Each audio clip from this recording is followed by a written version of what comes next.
Hi, this is Af Malhotra on Straight Talk with Af. My guest today is a wonderful author, an academic, I would say a big thinker, but also a pragmatist. And one of the great things about my guest today is I've done my homework, of course, and looked into his most recent book that we're going to discuss today. But because he teaches people, he has this incredible ability, and I feel this is true for all teachers, to really try and spend time understanding concepts and figuring out how they land. Often CEOs of companies don't do a lot of teaching; they do a lot of broadcasting, so they don't tend to get the feedback. But I love the fact that our guest today probably does a lot of that and is able to reflect and analyze and really refine the way he says what he says, and he does what he says as well. We have the wonderful author Phanish Puranam on the show today. Phanish, welcome to Straight Talk. How are you? I'm great. Thanks so much for having me. It's a pleasure. The pleasure is mine. You've authored a wonderful book. I think it was released in February, just a couple of months back, called "Rehumanize: How to Build Human-Centric Organizations in the Age of Algorithms." Super relevant in an AI age that we are all in and are getting more and more rampant and feeling more comfortable with, I guess, over time. And it's 244 pages, I guess, of wisdom because it's going to help the reader understand how to rehumanize, how to work alongside algorithms and AI, and sort of dispel a few myths. I know you'll do that in a moment, and the scaremongery around this fear of AI pretty much taking over everything that is human. And I'm kind of pretty much against that thought process as much as you are.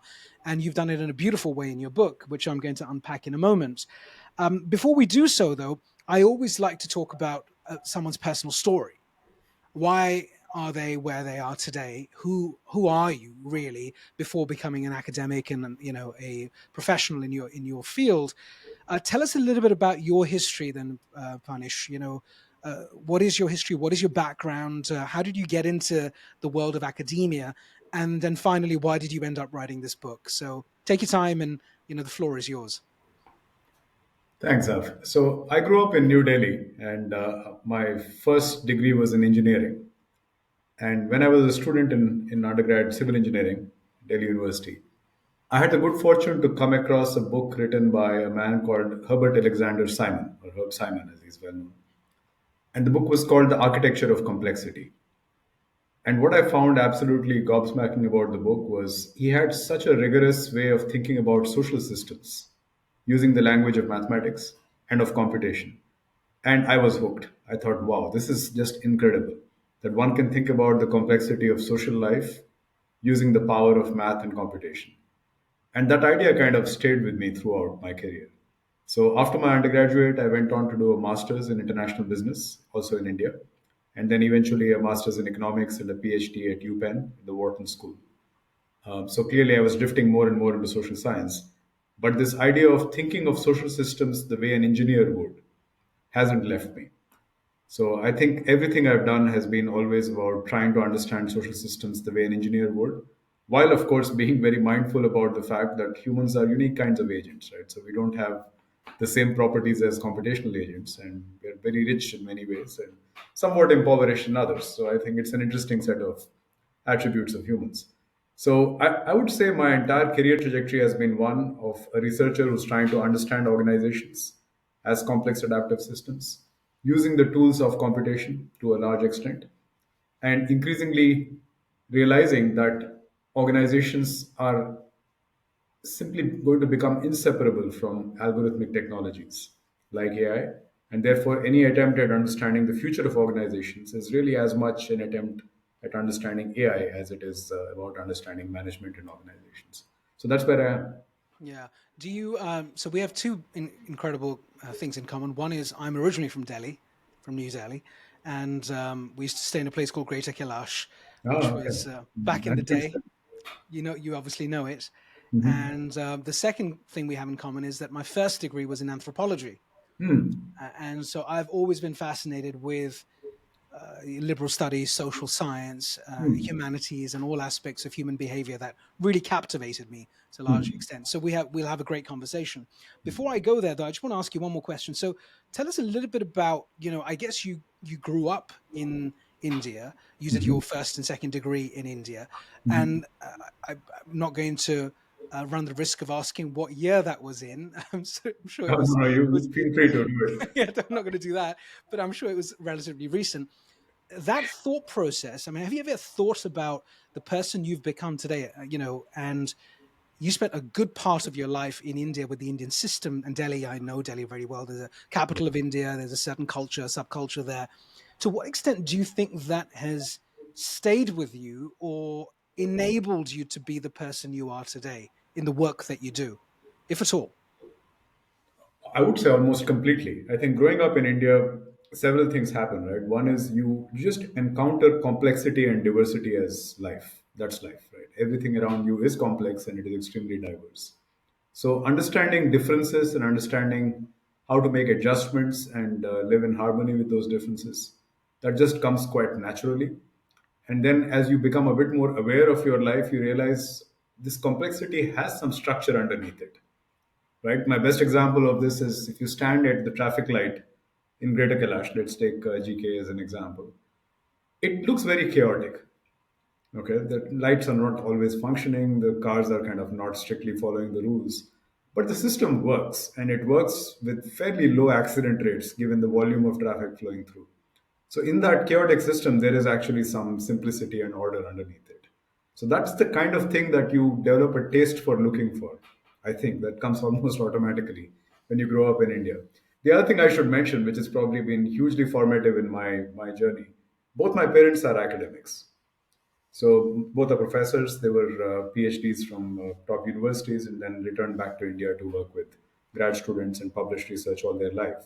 So for me, being an academic almost seemed a bit like the obvious career step. All other options were kind of less obvious. This was fairly obvious. So I Yeah, think both of these are a legacy of my childhood in India. yeah, beautiful. Do you have any siblings? I have one brother who also is a professor. Okay. All right. Got it. So that's what I was trying to get at. So it's like a bit of epigenetics going on Yes, there as well to some extent. very It true. reminds me, I had a guest actually, Dr. JD, Professor JD Prabhu. You might know him from Oh yeah, I know Cambridge. Jaideep. Yeah, yeah. Yeah. And he has a similar story. His parents were also in the academic space, and we were just chatting about that a few weeks back. So this is incredible. Thank you for that context. Super helpful. And that sort of brings us to this book that you have authored. So tell us about, why have you written this book and why now? So I've always been interested in studying how organizations work. I think that was the background I already gave you.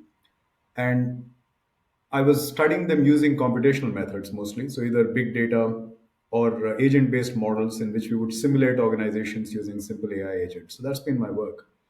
And then in the last 6 or 7 years, I've seen the enormous rapid improvements in AI technologies. And that has been absolutely fascinating to observe the technological change, but also a little bit concerning about what this might do to the way we organize. So I am an optimist, but I'm a cautious optimist. So I do think there are some concerns and risks one should be very mindful of.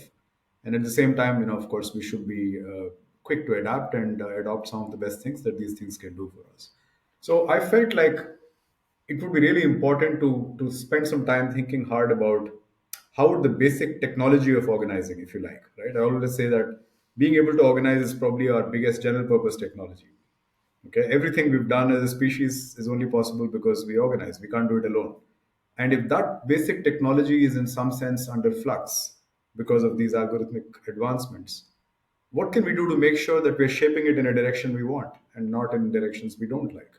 So that was really the motivation to write this book, and I thought it deserved enough time to do it with complete concentration. So my normal life is mostly being a researcher, a little bit of teaching, but research tends to be quite fragmented, which might surprise people, right? You're working on 6 different papers at a time and dealing with reviewers and co-authors and so on. So I actually took an entire year off on sabbatical last year. So I was gone from INSEAD. I spent it partly at Stanford, partly at Imperial here in London. And I wrote this book with trying to exactly answer this question. What do these technologies mean for the way we will organize? Are there better and worse outcomes that we can imagine? and most importantly, what can we do to steer the ship towards the better outcomes. So that was kind of the objective of writing the book. Right. And who is it for? Who did you have in mind? Everyone. So I, and that's not just a marketing statement. I actually think like you cannot live in our society today without being a part of an organization, Hmm. right? Either you work in one, you lead one, or one of them is trying to shape your life or something. So we really are very much creatures of organizational context. So anybody who lives and works in one, I think, can get something interesting from my book. Got it. Understood. That's nicely summarized. So let's go right into the book, and then we're going to meander in and out and go in other places. Firstly, I think in the book you have numerous chapters. One of the big things is really frameworks. You've tried to make it easy for people not just to read a lot of words and then spend time reflecting, but actually trying to bring a bit of execution into this, right? So you can start to frame things and make some decisions, perhaps, if I may say that. So Absolutely. talk us through the sort of frameworks you've created, because I think one of the things you've really said is you've created frameworks to help, or you think about algorithms as an integral part of the way you live your life or the work that you do, and so it doesn't actually compromise the values that many of us feel might get compromised Mhm. when we bring technology into our decision making and the way we exist on a day-to-day basis. Walk us through a framework or some of these frameworks that you particularly believe have magnetic impact and effect on people. So framework for me, Af, is basically just a way of conveying a theory, right? When if you call it a theory and put it in terms of equations, then it turns off a lot of people. But if you turn it into a framework with a few pictures and boxes and arrows, I think the essence can be preserved, and it might actually be quite useful if couched in that sort of language. So most of my frameworks are research based. They come from work either I've done myself or I have drawn on from other people's work, and try to turn them into something actionable. So, for instance, one of the most useful ideas I think my collaborators and I have come up with is how to think about the universal problems of organization design. Right? That's a tall order because organizations come in such a wide variety of flavors. There are small ones, there are large ones, they're for profit, they're non profit. And yet, we felt through our research that there can be something universal about them, which is going to be true for every organization regardless of its scale, regardless of its sector. And we tried to boil down exactly what that universality is about. We think in the end it comes down to just solving five problems. So every organization to exist must have solutions to these five problems. What are they? Task division. How do you take the goals of the system and decompose them into tasks? Task allocation. How do you allocate them to different actors? The provision of rewards and incentives, the creation of information flows, and lastly, the handling of exceptions when the answers to the first four questions go wrong. Mhm. That's it. This is universal and it applies to teams, departments, divisions, companies, and human AI collaboration as well. That's the interesting thing. So, the universality of this approach and the idea that all complex organizations are just like fractal recursions of simpler organizations. So, you compound teams to get a department, you compound departments to get a division, and so on. That universality is a kind of general purpose framework we use, and we use that to tackle everything from the way strategic alliances are organized to the way post merger integration happens, and now to the way humans and AI collaborate. Is that helpful to give you a sense of Yes. what a framework looks like? Yeah, absolutely. Super helpful. And I guess each one of those problems, like you said, has its nuances, right? At the end of the day, and each organization or team will be trying to tackle those problems in different ways based on their starting point, Absolutely. right? Absolutely. So the thing we keep emphasizing is the problems are universal, the solutions are not. Got it. Okay, Right? If the good. solutions were universal, we'd be out of a job, right? Because then there is really it's just five problems, five solutions, we are done. What do you need the professor for? But I think the point of our approach really is the universality is in the problems. There's a very large solution space. And part of the challenge for organization design is moving through that design space to find the solutions that work for a particular context. Yeah, yeah. I want to stay on org design, if I may, just for a Yeah. moment, because I love the way you sort of simplify it and articulate it. I think one of the things that drew my interest to how you look at org design is you speak about the fact that organizational design is not some massive, grand, complex, McKinsey, BCG, Deloitte job. In fact, it's happening all of the time. Full stop. Over to you. That's wonderfully and very elegantly summarized. And I think the reason for my saying that is also very simple. For me, an organization is any group with a goal. So it doesn't have to be a Fortune 500 company, right? It doesn't have to be the United Nations or it doesn't have to be a government. So the moment you say an organization is just a group with a goal, then any person who leads a team is also doing organization design, right? Any person who leads a department, a division, a company, an ecosystem, a government, everybody's doing organization design all the time. Yeah. So this is such a basic human skill if you think about it that way. To get groups to collaborate to achieve something that individuals can't, it's really something that we ought to put on there in the list of life skills along with riding a bike and knowing how to swim, right? You need to know how to get a group together and get things done. So that's the sense in which I think this is not restricted to the boardroom, and McKinsey has no monopoly on advice on how to do it right. And isn't this the perfect segue to talk about the fact that humans have skills and abilities, judgment, compassion, love, care, and a sense of awareness that AI cannot really combat with, at least for an extended period of time, or maybe we'd be dead and gone by then. And therefore, if that's the case, then surely we shouldn't be that fearful of the fact that an AI agent's going to come and just very quickly absorb all of the human special skills, special powers that we have. What are your thoughts on that? So it might surprise you if I were to start by pointing out, I don't think there's any law of physics that forbids AI from eventually doing everything that we can. Sure. It's all information processing, whether it happens in silicon or meat doesn't really matter in the long term, right? But that's the very long term, which, as you correctly pointed out, is the crucial caveat here. If you think about it as algorithms and data, and this is common to both how AI works and also how humans work. Our algorithms just happen to be in our head, and our data is called life experience, right? But it's basically the same thing.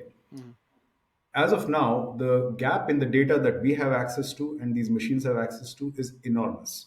People don't often realize this, but Jan LeCun at Meta had done this very illustrative calculation where he said the average 4-year-old child, by the time they're 4, have seen about 100 times, I think it was 100 times or something, more visual data than the entire text data set fed into ChatGPT 3.5. wow. Okay. Right? That's just visual data, right? So 4-year-olds are not reading the Wikipedia yet.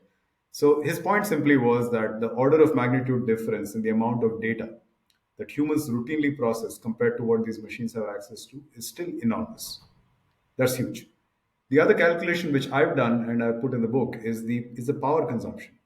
So you can actually compute how much energy the human mind consumes, and I assume our training period lasts till we are 25.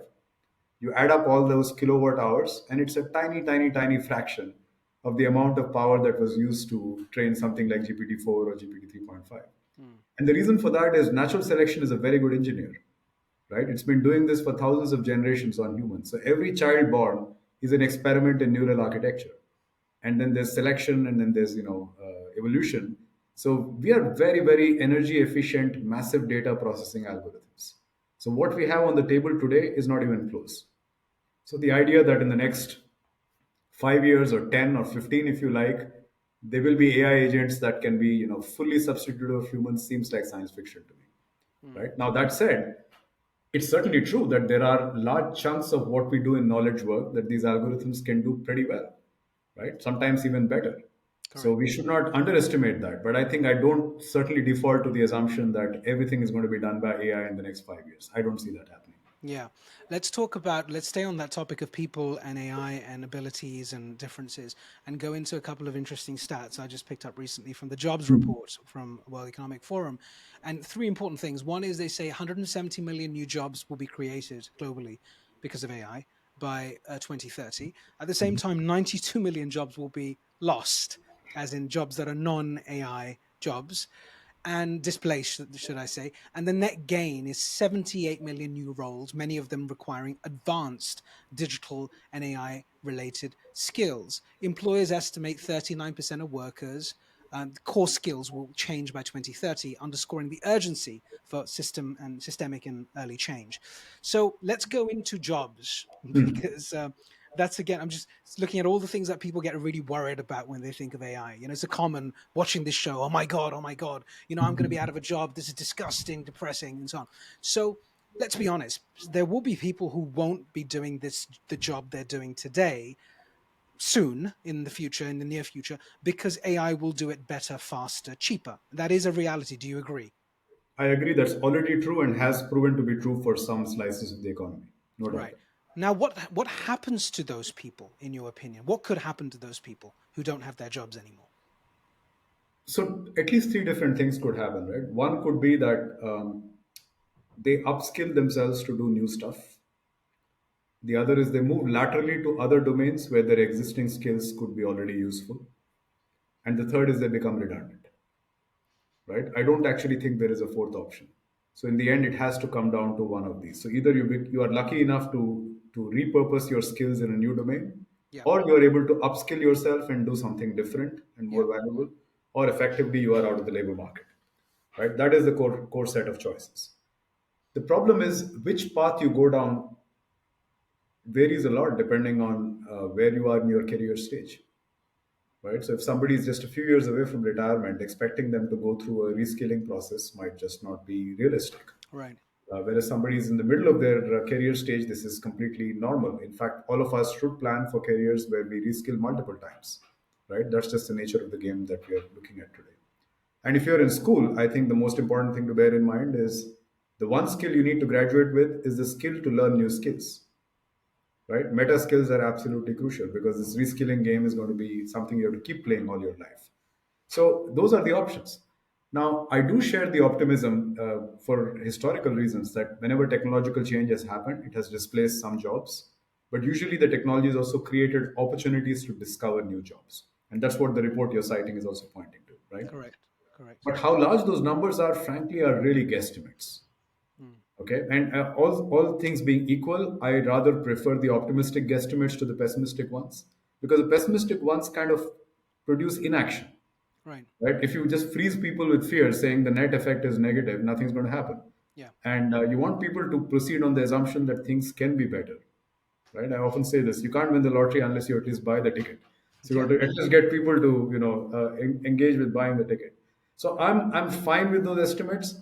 I wouldn't treat them as gospel truth, and I would rather emphasize that whether that number is a net positive or negative is in our hands. yes, This is not like a constant of nature or a law of physics, right? This is in our hands. So yeah. what we do as policymakers, what we do as individuals, this matters. Yeah. This sort of feeds into, again, what you talk about, which is the paradox of digitalization, like the two things, enhancing or undermining human centricity, right? Yeah. Just unpack that for us for a little bit, because it sits in the same sort of space here. So one of the big challenges I had when I was writing this book is exactly what does it mean to say that we are adopting technology in a human-centric way, right? And I came across a variety of definitions. So some are almost as simple as it's easy to use, but easy to use does not necessarily translate into good for you in the long term, right? Consider the case of drugs, for instance. So ease of use and long-term benefit are not necessarily the same thing. Okay. So then an alternative way to think about it is improves productivity. Yeah. Okay, but productivity improvement does not necessarily translate into wage improvement for the laborer. Yeah. So one can actually produce more output while becoming less skilled at the same time, right? So this is also not a good measure eventually. So what I concluded was that a human-centric use of technology actually preserves or enhances the skill of the human using it. Hmm. Okay, that's the first and most important criterion here. And the contrast I might give is between using a calculus versus using an abacus. So when people use the abacus, right, you gain certain skills about thinking about place value in spatial terms. If you take the abacus away, they can still do the computation in their head.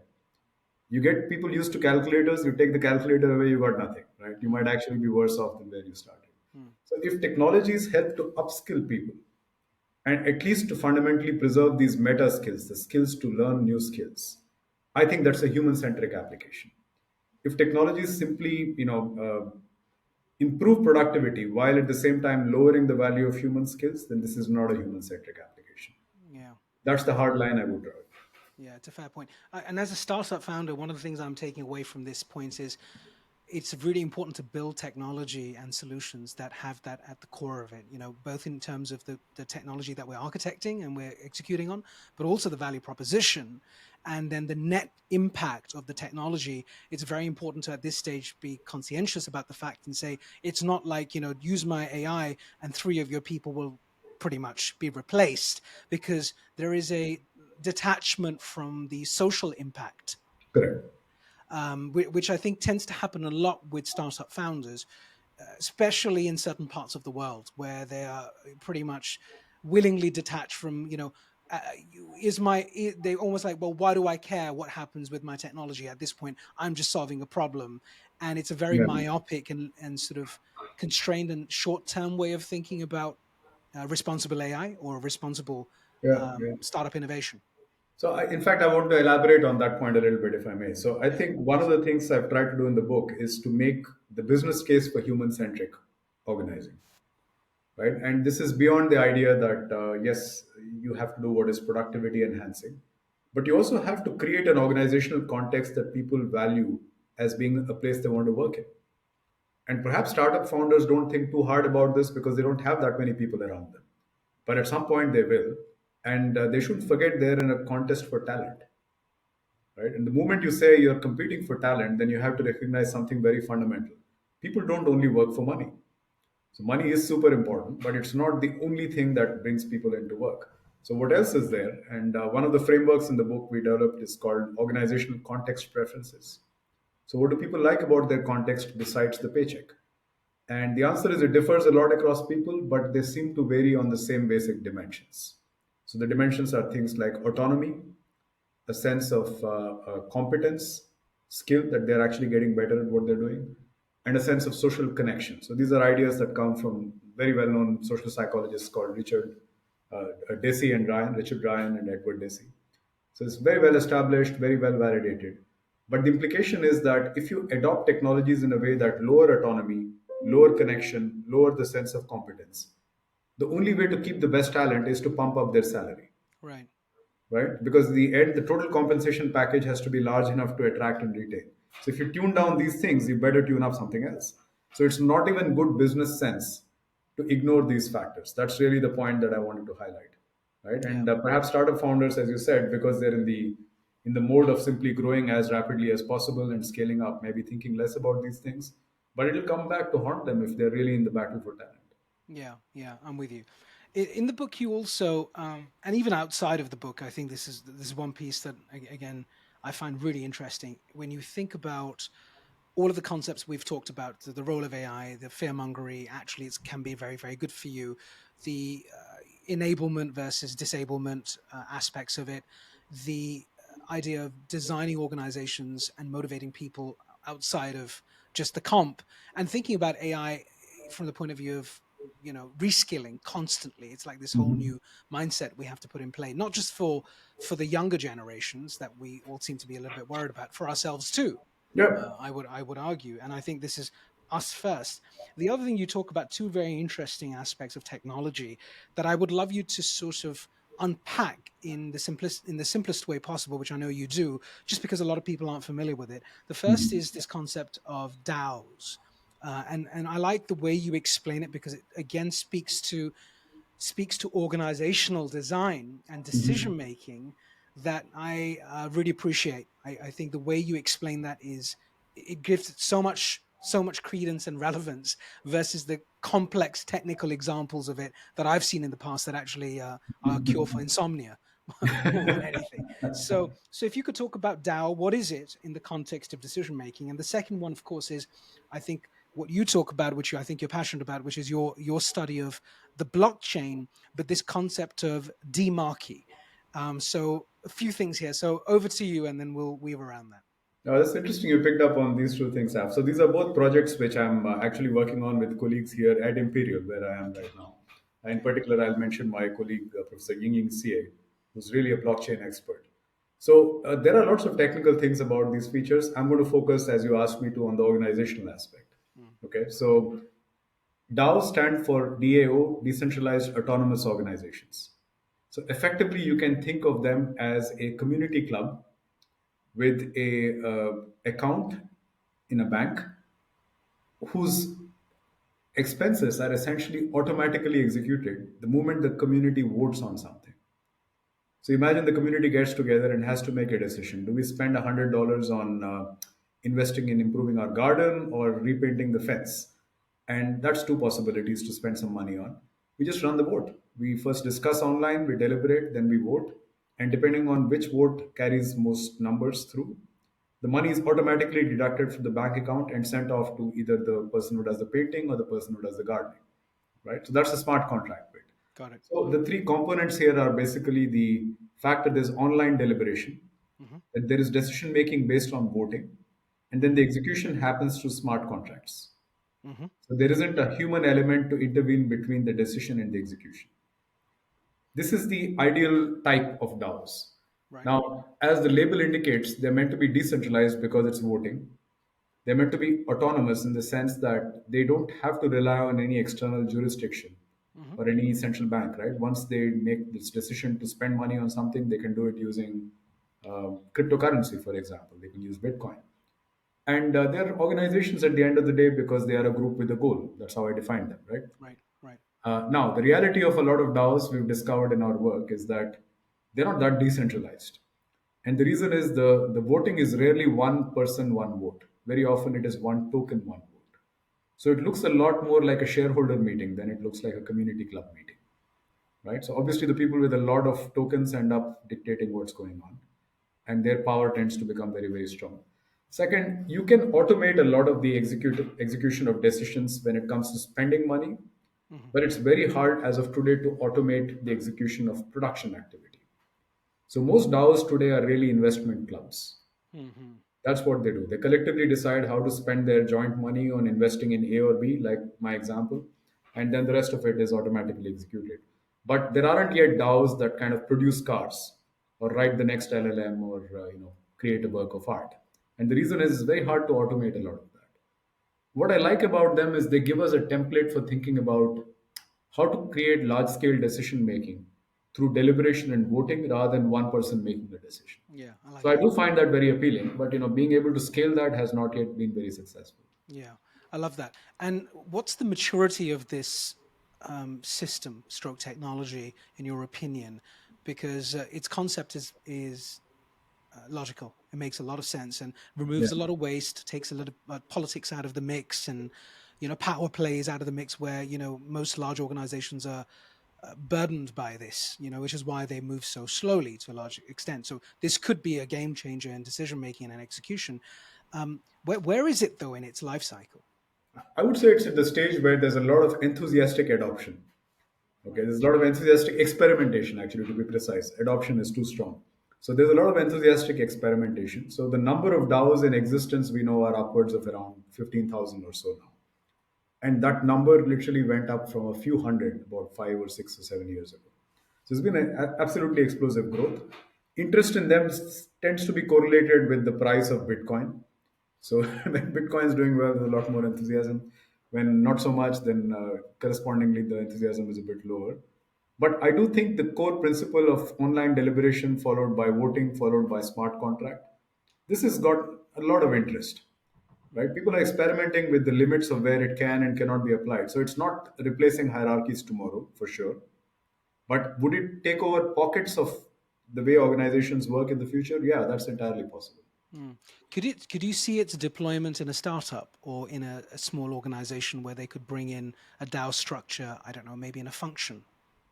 It could, particularly if the gap between decision making and execution can be more or less automated, right? That's the crucial part. So if the once the humans decide converting that decision into a executable output, if that is something that can be automated, either using smart contract or increasingly using AI, then a DAO-like structure makes a lot of sense because you don't need the traditional hierarchy to actually manage the execution itself.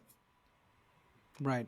Because there is, I guess, if you think of the multifunctional responsibilities a decision maker has, you could quite easily create a list based on the most administratively, exhausting to the lowest, Yeah, and again, parallel figure out the strategic importance yeah, of those decisions, and we will easily find that there'll be decisions that one is making that actually doesn't even require the decision maker, and instead of the decision maker delegating, which is what tends to happen, right? Now you'd make the decision for me, Phanish, right? I can't be bothered. I'm busy doing something else. Actually, you've got this sort of voting environment. Now, with the voting environment, is that actually live people, or is it the algorithm that's been told to do this? Is it like it goes to 10 people and say, yeah, I'm in. Yes, we should spend money with So as of IBM. We now, should, it's mostly actually live people voting. So right, they do discussion online in online forums, and then they like a go and mock referendum. it, like a referendum, really. So it's really like a series of votes on how to govern yourself. And they minimize the number of times they have to do it, obviously, otherwise you could spend all your time running things by vote. Yeah, And it seems to work well when these decisions are relatively infrequent, in the sense not more often than, say, once in a week or so. And those decisions can be translated very quickly into some kind of execution using algorithmic structure. So for that sort of stuff, it seems to work fine. I don't believe they will generalize to everything in organizations. So I'm quite clear about DAOs are not going to replace all forms of organization, but they will be a very useful experiment for certain kinds of organization.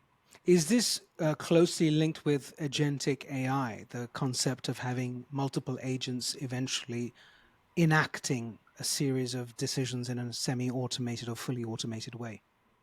They're actually almost exactly the mirror opposite, I would say, in the Right. following sense, right? So the core of the DAO idea is about this human agents democratically voting to make a decision, which then gets executed automatically. I got it. Okay. With multi-agent AI, the idea is that the execution is the focus.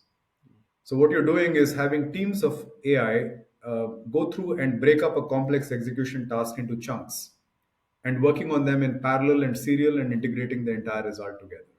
So in some sense, the multi-agent AI is the execution part, whereas the DAO structure today is mostly focused on the decision-making part.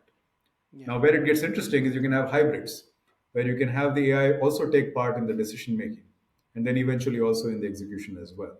So there are ways to bridge the two, but right now I think the focus is very much on execution for multi-agent AI. Yeah. How does blockchain then play into this? Because I want to talk about this concept of demarchy, which I really like. Yeah, so this is also work that I'm doing here with Ying Ying and Professor Anu Wadhwa here at Imperial. So demarchy is a very cool concept. The concept is this idea that you decide who gets to decide at random. Okay. So you essentially appoint a person at random from a set of people and give them power to be dictator for a while. And they have a term limit. So of course, they can't do this for all their life. But the idea is that this random process uh, improves fairness, because everybody has an equal chance of being that dictator for a short time, and they have term limits. They have to step down eventually. It turns out that the core of the blockchain validation process is also a lot like demarchy. So what happens in blockchain validation is that we want to avoid reliance on any one person to validate a transaction, the way a bank does it, right? What's the way to avoid that? Well, let's decide who gets to validate it at random, more or less. So, which means I don't know that it's going to be you, Af, who's going to validate my transaction. So I can't corrupt you, I can't bribe you, I can't threaten you, because tomorrow it might be somebody totally different whom I won't even know who that person is. So this Interesting. randomization of who validates is the core of both blockchain and demarchy. That's what's been common.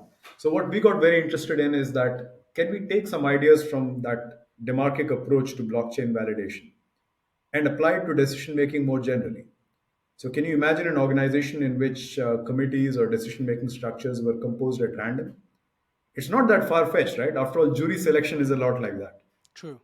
right? And what we have been learning, this project is not complete by any means, but we're discovering there is a basic trade off here between true randomization, to be able to get at random a bunch of people to become decision makers, and ensuring that those decision makers have the necessary expertise to actually make the decision in an accurate way, and at the same time to make sure that minority voices are included.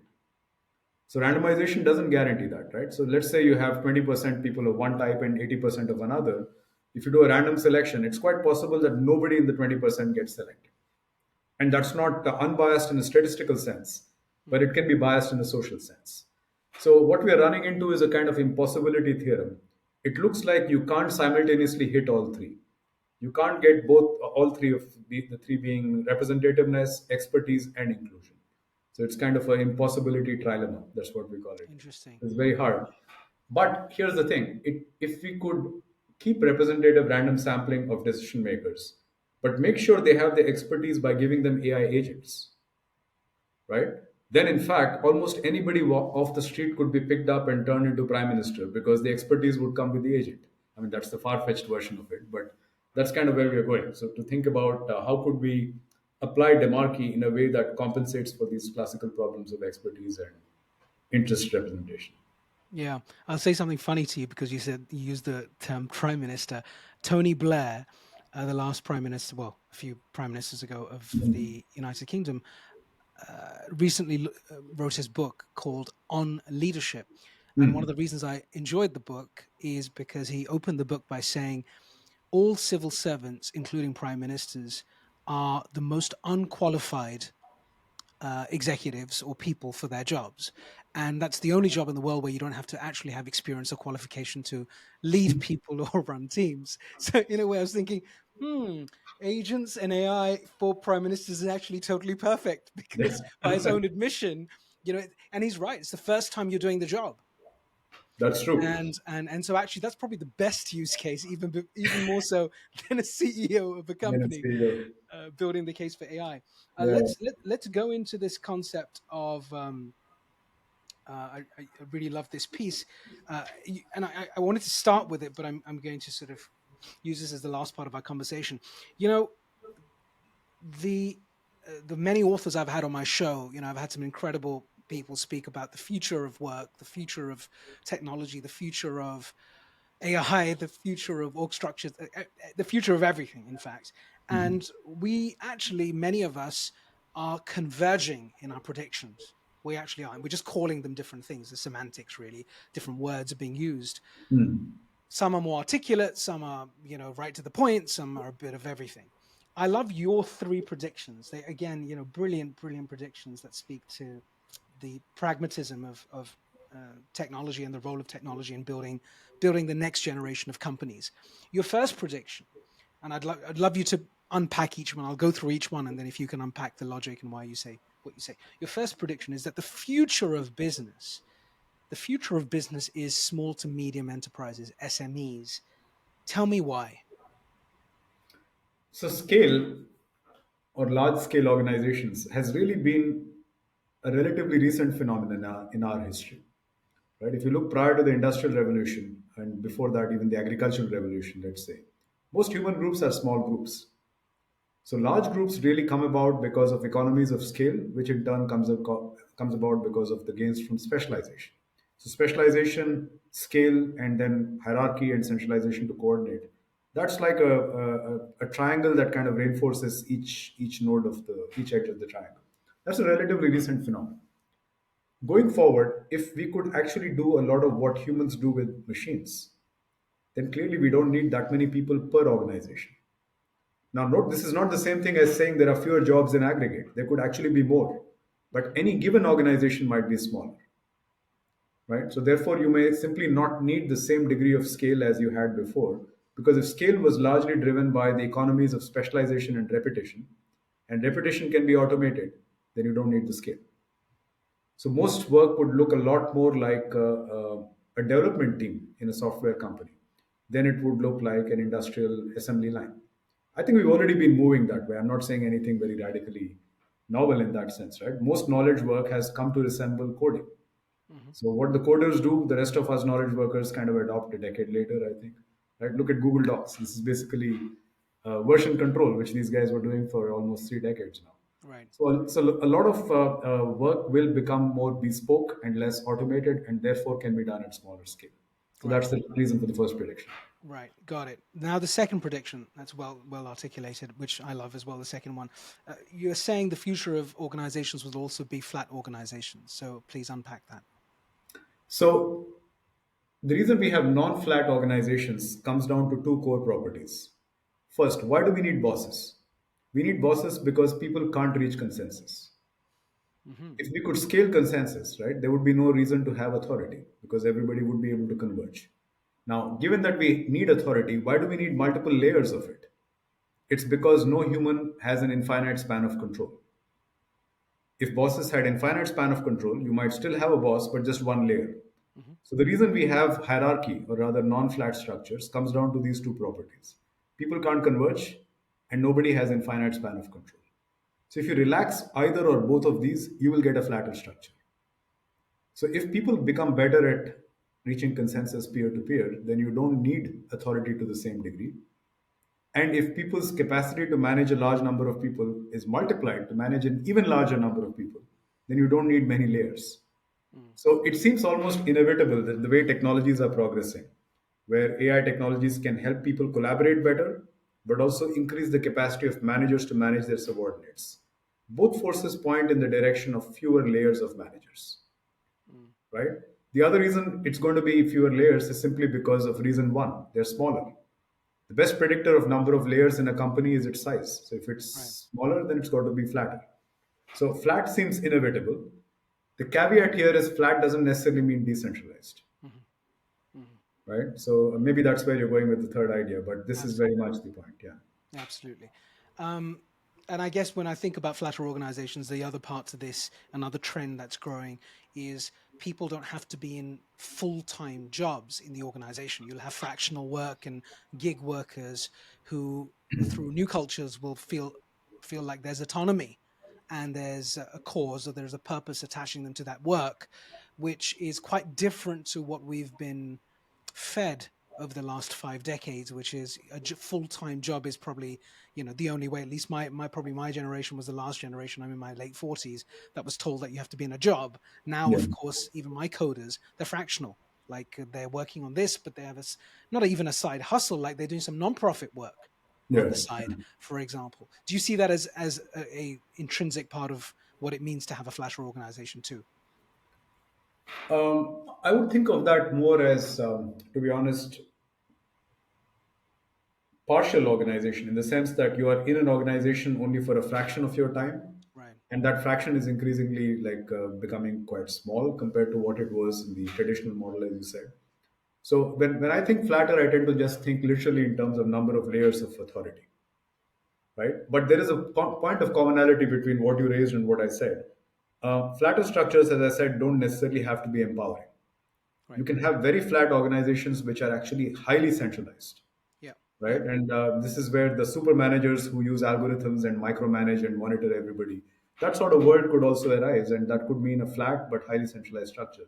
In the same way, the kind of gig work that you're describing is actually empowering only if you have the freedom to choose it, right? I'm not sure the average driver for Uber feels hugely empowered. They might actually feel exploited. I don't know. Right. So it is very much, I think, a function of what your baseline levels of comfort in life already are. So if you have basic healthcare, basic medical services, access to reasonable levels of schooling and things like that for your kids, then of course the freedom to flexibly work in four different organizations seems like a boom, Hmm. right? But if you are kind of fighting to get gig work from four different providers, each of whom is trying to nickel and dime you, I don't think it feels that great.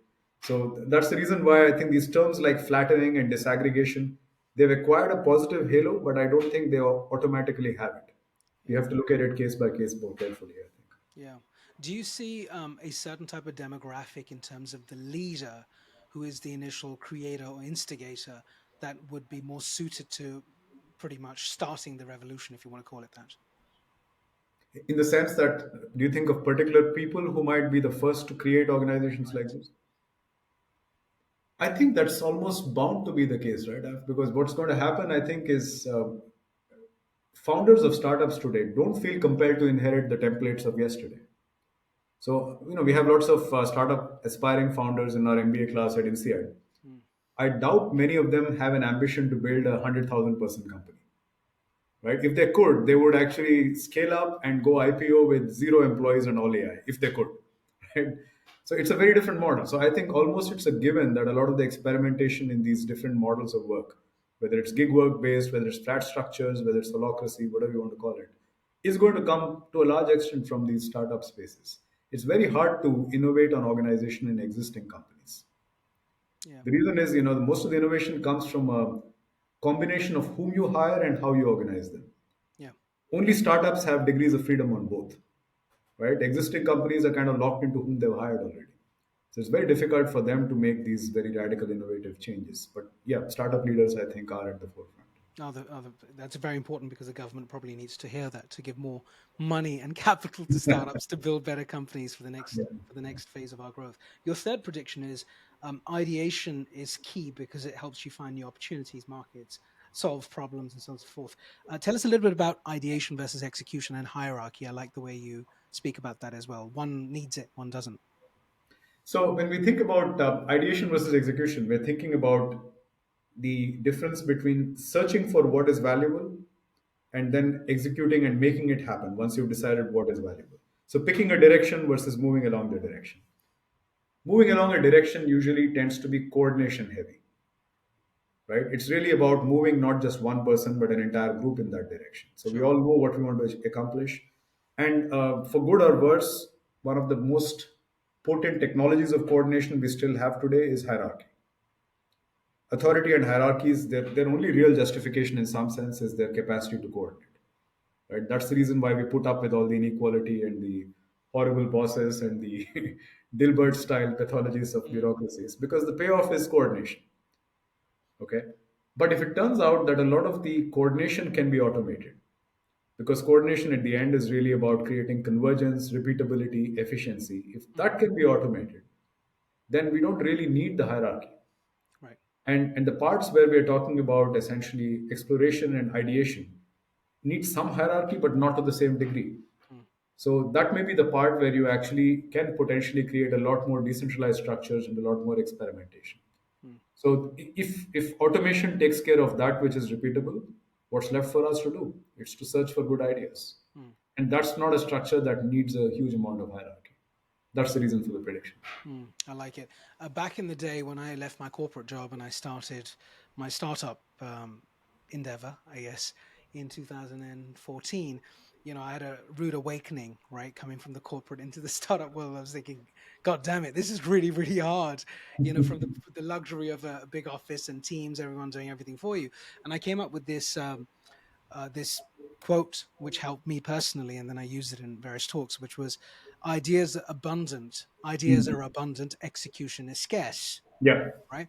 And what I will have to reconsider now moving forward is actually, yes, ideas are always abundant, but the right ideas at the right time is a slightly different nuance, because there are loads of bloody ideas around the world, but you've got to have the right idea at the right time, in the right context. And then, of course, if execution can be somewhat de-risked with AI, right, then you see that the need and the dependence on great executors sort of lessens, because most of the books have passed, if you'll remember, of course, you're in this space, that we were fed in my management days, my MBA, and the leadership training was all about execution, right? correct. Execution. Even Ramcharan, who is a very popular writer, pretty much all of his life was obsessed about execution. And it kind of made a lot of sense because it was Yeah. about human decision making. But I would now argue, actually, in this new era, some of that will be sort of historic books we might reflect on and say, oh, remember that time pre Don't AI? It worry. was all about humans and executions. We're way beyond that, dude. Yeah, So, yeah, yeah. No, I think that's absolutely right. And I think these, of course, you call them predictions. My own view is that I think I'm less in the forecasting business than I'm in the design business, right? So I don't want to forecast something that is inevitably going to happen. I want to lay out a future I would like us to build. So I happen to think, by the way, that there are reasons to have a positive value judgment on these three properties I said, and that has to do with the way that we have evolved as a species. So we are quite comfortable, I think, in small non-hierarchical groups right. searching for stuff. That's the essence of hunter-gatherer life, right? So Yeah. that's something that comes quite naturally to us. So I'm expressing a value position here by saying small, flat, and ideation is actually a good way to be for organizations. I'm making that statement. Yeah. At the same time, I do think that if you think about gaming communities or developer teams, they instantiate a lot of these properties already. And to the extent that all knowledge work follows coding with a 10-year lag, it seems that's a reasonable prediction to make. Yeah, you hit the nail on the head.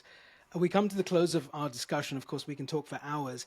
Um, since you wrote the book, I know it's only been a short space of time, right? To be fair, I'm sure you've had multiple interviews, discussions, and so on and so forth.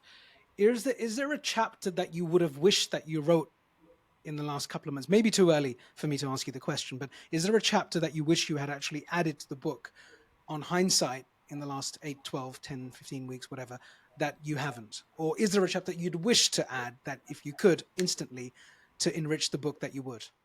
I think the one thing I wish I had put in there, because I've been thinking about it, is the concrete advice on what strategies should I can I suggest for somebody trying to safeguard their skills in a world in which AI is potentially a competitor. Mm. Right? So I'm a strategy professor, so I have actually thought about this as a strategist guide. So I can give you the 2 minute version of the Yes, chapter. please. The 2 minute version is, I think there are really only three strategies. Strategy one is called building a moat. Right? So you find the skills that you're currently engaging in, and you parse them into the things that you think will remain valuable, and you have a distinctive edge at, and the rest you outsource to the machines. So if you're a doctor, maybe it's your bedside manner, right? If you're a nurse, maybe it is empathy. Mm. These are things that only you can do, and you let a lot of the other stuff go to the machines. So that's the moat strategy. You build a moat. The second is the ladder strategy. So you try to forecast what skills will become valuable in the next year, 2 or 3 years, and you try to climb the ladder of acquiring those skills. Hmm. Right? The problem with both the moat and the ladder strategy is both require a forecast of what skills will be valuable in the future. So therefore, there's the third strategy, which I call the gym. The gym is you invest in the skills that you need to climb any new ladders that arise in the future. We don't know what those ladders will be, right? But they will be ladders, and you have to be on the watch out and then be able to climb them as fast as you can. So I think everybody needs to know all three strategies. We all need to practice them all. But depending on your life stage, you put more effort on one or the other strategy. So if you're a student, it's the gym for you. If you're a mid-career person, it's a combination of the ladder and the gym, right? And if you're later stage in your career, maybe it's more of the moat. So I think that way of thinking about this strategically was in my teaching, but I never got around to putting it in the book. I wish I had. No, now you've said it, and it's beautiful. I love it. Moat, ladder, gym. Moat, That's it. ladder, gym. And that's really well put, actually. In fact, why don't you just write a paper on it? I mean, I think you should, because look, honestly, it's so important. This topic of AI literacy, it's just it's forever, it's ongoing, and it's been distorted by the media to such a large extent, and the alternative media as well. Which this is an alternative media. There's some goodness in it. People running podcasts are speaking to the right people and having right conversations, but there are also those on the other side who are really sort of blowing this out of proportion to a large degree, not focusing on the gym at all, right? In fact, not even sub-segmenting it. It's pretty much we are in a fight against the AI, and everything seems to be confrontational right now. And Yeah. so I love the fact that you've said that. So before you thank you for that. Before you close off, then, how has the last 60 minutes been for you? It's flown by the way. But I I've always enjoyed like to it ask very my much. guests. No, I've really enjoyed it. As you said, I think we could keep talking for another hour. Maybe we should at some point. So. Yeah, we should. We are. I am going to meet with you. I didn't realize you were here in London these days, so we will meet up for coffee, lunch, whatever it may be, because there's a lot Pleasure. for us to discuss. You're a fantastic communicator and a great thinker. And this book is a must purchase. So all of the folks Thank watching you. this, don't just watch the podcast and say that was interesting, and then go debate it with your partner or your friend, and that's the end of it. Go buy the book. And by the way, if you can't find the time to read, go onto Audible. And I expect at some point this is on Audible or will be on Audible. It will be, not yet, but yes, it will be eventually. Yeah, because I do notice people of my generation and younger aren't really interested in turning pages because of whatever reason, but they can always put on their AirPods and earphones and listen to the book whenever it's out on Audible. Because I think knowledge gathering and enriching your perspective is part of the moat, ladder, and gym strategy too. This is part of that. Don't think this is something on the side that you sort of do if you've got time. This is actually part of the skill reskilling development job that you have to do, right? That's wonderfully put, Af. Yes, absolutely. I couldn't have made a better pitch for the book myself. Thank you. Appreciate that. So this is great. Well, listen, Phanish, thank you so much for coming on the show. For the straight talkers out there, please subscribe to the channel on the bottom right there. You'll see a notification. Click on it so you know when this episode and other episodes are going to come out. Where can we find your work? Like if people want to, outside of buying the book, of course, Rehumanize, How to Build Human-Centric Organizations in the Age of Algorithms. Outside of the book, where do they find you? I have two blog posts. One is on Medium, and it is called "The Freedom of Pac-Man" and other essays, and the other is the INSEAD Knowledge website, which has regular blog posts from me. And most of them are based on my research, which appears in more technical journals. Yeah. But unless you have an appetite for reading papers with 30-page lengths and some math and computation and numbers in them, I think the blog posts are probably a good place to start. Yeah, no, that's cool. Before I forget, I just want to ask you one final question. So Please. suddenly you discover a younger version of you, right? Who pops out right now, right here, right now. What would the older Phanish say to the younger one? Or what's the life lessons you'd give your younger self? So this is an honest answer. Is not at all based on what you told me about what you've done with your life, but I would like to be a mathematical anthropologist. This is what I would have trained myself to do if I had the opportunity to go back and turn the clock. Anthropology, I think, is the most important science in the social sciences, and it will be even more so going forward. Right? What is more important than understanding humanity? Yeah, And being able to do it with the most sophisticated tools we have at our disposal, that would be absolute paradise. So it's a bit late for me, but I'm trying to be an amateur, if you like, mathematical anthropologist at my age. you're doing a tremendous job at it, Vanish. And thank you so much for your participation today. Stay well, be well, stay connected, and please promote our show too to your communities. This Thank is you. Af Malhotra signing off. Straight Talk with Af. Be well, stay happy. May the force be with you.